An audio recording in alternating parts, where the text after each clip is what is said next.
হচ্ছে রেমালের দিকে, কারণ সাধারণ মানুষের মনে তো এখন এই প্রশ্নটাই ঘোরাফেরা করছে যে সুন্দরবনে রেমাল কখন আছড়ে পড়তে পারে, কি পরিস্থিতি তৈরি হতে পারে, রেমালের তাণ্ডব কতটাই বা হবে, বাংলায় কতটাই বা প্রভাব থাকবে।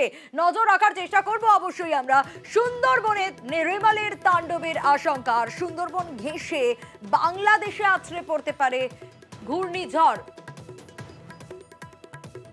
আপাতত পূর্ব মধ্য বঙ্গোপসাগরে অতি গভীর নিম্নচাপ এবং আজ সন্ধে ঘূর্ণিঝড়ে পরিণত হবে অতি গভীর নিম্নচাপ। এবং আপনাদের জানিয়ে রাখি আগামীকাল কি হবে, কখন বৃষ্টি হবে, কোথায় কোথায় প্রভাব পড়বে, রেমালের গতিবিধি বা এই মুহূর্তে ঠিক কি। পঞ্চায়েতের পক্ষ থেকে এবং যে ছবি ইতিমধ্যে আপনাদের দেখাচ্ছি তাতে বাগদার ছবি আপনারা দেখছেন। বাগদার সতর্কতা, মাইকিং করা হচ্ছে, প্রচার করা হচ্ছে মাইকিং এর মাধ্যমে, যাতে সাধারণ মানুষ সচেতন হতে পারে। কারণ এই এলাকাগুলো সত্যি, এই এলাকার যে মানুষগুলো রয়েছে তারা চিন্তার মধ্যেই দিন কাটাচ্ছে। প্রশাসনের তরফ থেকে সব রকম ব্যবস্থা নেওয়া হচ্ছে।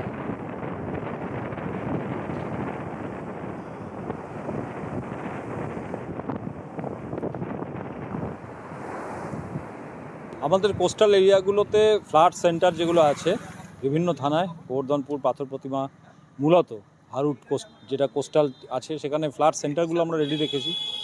এছাড়া আমাদের এনডিআরএফ টিম রেডি আছে। এছাড়া আমাদের যে ডিএমজি আছে, ডিজাস্টার ম্যানেজমেন্ট গ্রুপ দুটো আছে, একটা সাগর কোস্টালে আছে আর একটা আমাদের কাকদ্বীপে আছে, সে দুটো রেডি আছে। এছাড়া মাইকিং চলছে, আমরা বিভিন্ন স্পটে গিয়ে মানুষকে সতর্ক করছি, তাদেরকে আতঙ্কিত হতে না করছি।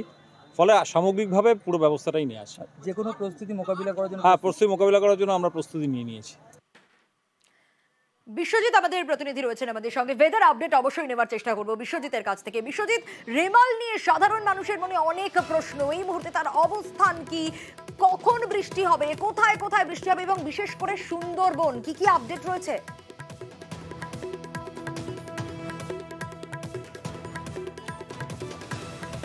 আমাদের সঙ্গে যোগাযোগ বিচ্ছিন্ন হয়েছে, আমরা আবারও যোগাযোগ করার চেষ্টা করব বিশ্বজিতের সঙ্গে।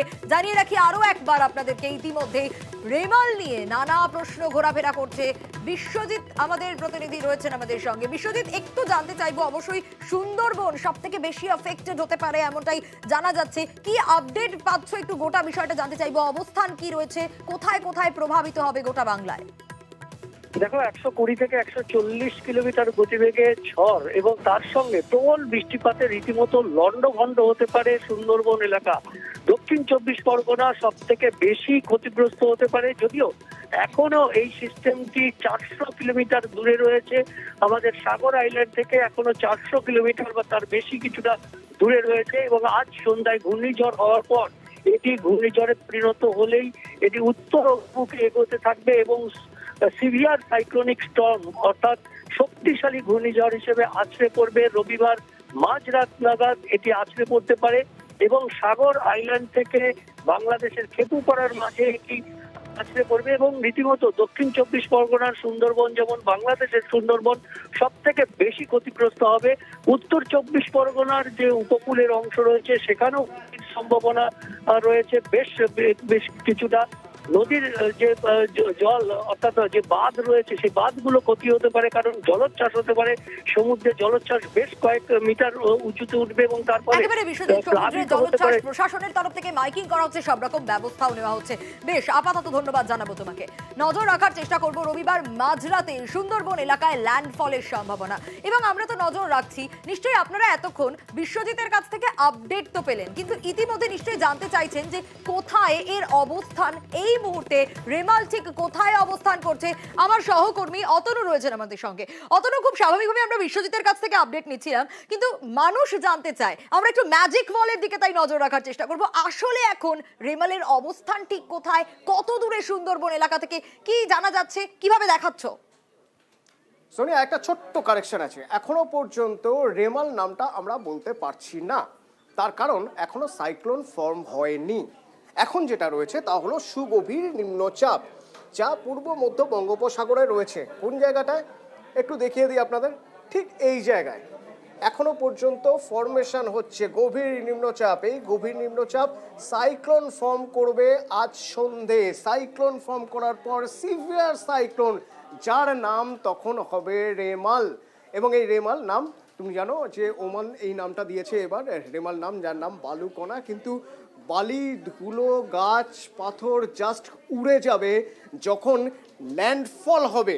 ল্যান্ডফল হবে রবিবার রাতে, এবং যখন ল্যান্ডফল হবে তখন বলা হচ্ছে 100 থেকে 120 বা 130 কিলোমিটার বেগে ঝড় হবে, ঝোড়ো হাওয়া বইবে। কোথায় ল্যান্ডফল হতে পারে চট করে একটু বড় করে জুম করে আমরা দেখাই। স্যাটেলাইট ইমেজ আমাদের বলছে, হিসেব অনুযায়ী আমি বলছিলাম যে রবিবার সন্ধে, এখন শনিবার দুপুর 3টে, বিকেল 3টের ছবি আপনাদের দেখাচ্ছি। এরপরে ধীরে ধীরে আপনারা দেখুন পরিবর্তন কিভাবে হচ্ছে। ঠিক আজ রাতের এই ছবি। এবার দেখুন রবিবার মধ্যরাত, যখন ল্যান্ডফল হবে, রবিবার মধ্যরাতের ছবি আপনাদের দেখাবো। আরও কিছুটা সময় যাক। এবার দেখুন ঠিক এই জায়গায় ল্যান্ডফল হবে, একদিকে যখন সুন্দরবন ঠিক তখন, আর একদিকে এদিকে কেপুপাড়া বাংলাদেশের, এরই মাঝামাঝি কোনো জায়গায় ল্যান্ডফল হতে পারে। এবং যখন ল্যান্ডফল হবে তখন হাওয়ার গতিবেগ যেমন 120 মিটার থাকবে, 120 কিলোমিটার থাকবে প্রতি ঘন্টা, তারই পাশাপাশি প্রচণ্ড বৃষ্টি হবে, কারণ সমুদ্র থেকে পুরো জলটা নিয়ে গিয়ে ও ঢালছে। এবং এরপর এই পরিস্থিতি চলবে এতক্ষণ ধরে, যে প্রায় 24 ঘন্টা টানা এই বৃষ্টির পরিস্থিতি চলবে, সঙ্গে ঝোড়ো হাওয়া। কোন কোন জায়গা সবচেয়ে বেশি ক্ষতিগ্রস্ত হবে? সবচেয়ে বেশি ক্ষতিগ্রস্ত হবে দক্ষিণ 24 পরগনা। দক্ষিণ 24 পরগনার বিস্তীর্ণ এলাকা ক্ষতিগ্রস্ত হবে, এবং তার পাশাপাশি বাদ যাবে না অবশ্য উত্তর 24 পরগনা। চট করে যদি আমরা দেখাই তাহলে দেখাতে পারবো এই দক্ষিণ 24 পরগনার এই জায়গা সবচেয়ে বেশি ক্ষতিগ্রস্ত হবে। এবং তারপর গঙ্গাসাগর, এখানেও সবচেয়ে বেশি বৃষ্টি হবে। তারপর যেটা হবে সেটা হলো কলকাতা, উত্তর 24 পরগনা, হুগলি, নদিয়া এবং পূর্ব মেদিনীপুরের এই বিস্তীর্ণ এলাকা, কিছুটা হলো খড়গপুর অর্থাৎ পশ্চিম মেদিনীপুর এবং ওড়িশার বেশ কিছুটা অংশ। এখানেও ভারী থেকে অতি ভারী বৃষ্টি হবে। ভারী থেকে অতি ভারী বৃষ্টির পূর্বাভাস রয়েছে, এবং সবচেয়ে বেশি বৃষ্টি এবং ঝড়ের তাণ্ডব 24 পরগনায়, বিশেষত দক্ষিণ 24 পরগনায়। তার জন্য ইতিমধ্যেই সতর্ক করা হচ্ছে, এবং দক্ষিণ 24 পরগনায় মাইকিং চলছে গতকাল থেকে। সমুদ্রের মৎস্যজীবীদের সমুদ্রে যেতে নিষেধ করা হয়েছে, এগুলো আমরা জানি। তবে প্রশাসনের তৎপরতা এই জায়গায় যে কোনোভাবেই কেউ যেন ঝড়ের মুখে না পড়েন, তার জন্য ইতিমধ্যেই প্ল্যান করা হচ্ছে তাদের কিভাবে ইভাকুয়েট করা যায়, কিভাবে তাদের যে ত্রাণ শিবিরগুলো রয়েছে সেখানে নিয়ে আসা যায়। সবচেয়ে বিপদের জায়গা যে জায়গাগুলো, ঠিক সেই জায়গাগুলো, অর্থাৎ এই দক্ষিণ 24 পরগনার এই বিস্তীর্ণ জায়গার মানুষকে সরিয়ে নিয়ে যাওয়া হচ্ছে উঁচু জায়গায়, এবং বাঁধগুলোর যাতে কোথাও কোনো রকম কোনো ফল্ট দেখা না যায় তার জন্য এখানে প্রতি মুহূর্তে নজরদারি চলছে প্রশাসনের। কারণ সবচেয়ে বেশি ক্ষতিগ্রস্ত হতে পারে রেমালের জন্য দক্ষিণ 24 পরগনা, এবং তারপর অবশ্যই উত্তর 24 পরগনা, হুগলি, নদিয়া, হাওড়ার কিছুটা অংশ। একেবারেই ধন্যবাদ অতনু। আমরা দেখছিলাম ম্যাজিক ওয়ালের দিকে আমরা নজর রেখেছিলাম, এবং খুব স্বাভাবিকভাবেই দক্ষিণ 24 পরগনার বিস্তীর্ণ এলাকা, প্রশাসনের তরফ থেকে তো সব রকম ব্যবস্থা নেওয়া হচ্ছে, কিন্তু জেলায় জেলায় ছবিটা ঠিক কি কি ব্যবস্থা নেওয়া হচ্ছে, সেখানে কি কিভাবে মাইকিং হচ্ছে, সব ছবি দেখাবো।